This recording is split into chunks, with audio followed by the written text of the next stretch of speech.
5, verse 7. The remnant of Jacob shall be in the midst of many people, as dew from the Lord, as raindrops on the grass, which depend on not on man, nor on the sons of man. The book of Micah delivers a message of restoration at the end, but it often does so through a rebuke, which makes it difficult to read.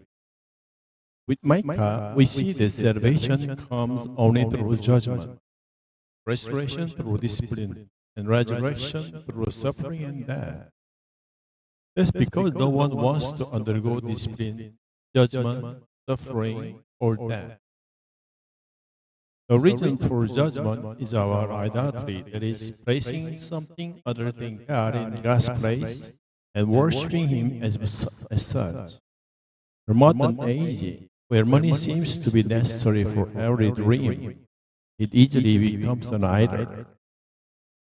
Salvation comes through judgment because God does not abandon us to our idolatry.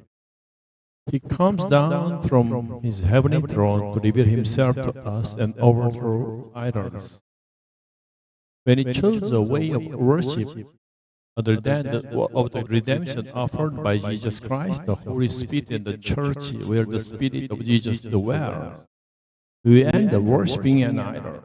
Judgment puts us back on the road to salvation. Idolatry consists in choosing one's own will instead of God's. If we read the Bible without inspiration of the Spirit, or reading God's by our subjective interpretation, we must encounter God through Jesus Christ and the Spirit and not reduce God to our intellectual limitations.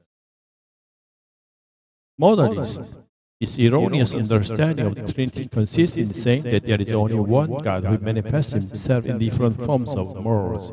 The Father, Son, and the Holy Spirit being simply different manifestations of the same divine person. In adopting this perspective, we are falling into a reduction of the diversity of the divine persons and no longer honor the true distinction between Father, Son, and Spirit. Tritheism, another misinterpretation of the Trinity, is that there are three separate gods breaking the absolute unity of God. In this understanding, the three divine persons are perceived as three distinct entities, which runs counter to Christian doctrine, which affirms that there is only one God in the distinct but not separate persons. If we misunderstood the Trinity by falling into either of these errors, we create a false God, an idol suited to our human reasoning, and we no longer serve the true God. The doctrine of the Trinity reveals that God transcends our intelligence. It makes Himself accessible through the Son and the Spirit. Even if we cannot understand God perfectly, we can feel His love and grace. However, Christian history shows that faith always seeks to understand, because renouncing knowledge can lead to idolatry.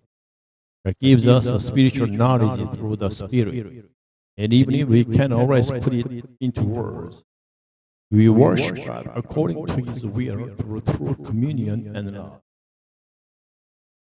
In the story of Sodom in Genesis, if only 10 people had served God properly and loved each other according to His will, the city would have been saved. Even if 10 people didn't make up 1% of the population, we must not despair or fear when God disciplines us or judges the world. We must see with the eyes of faith that His kingdom is coming. Believe that His work of salvation and restoration is transferring us into the kingdom. I pray this Sunday morning in the name of the Lord that we become righteous as the dew, imbuing others with the Lord's grace without coercion. Amen.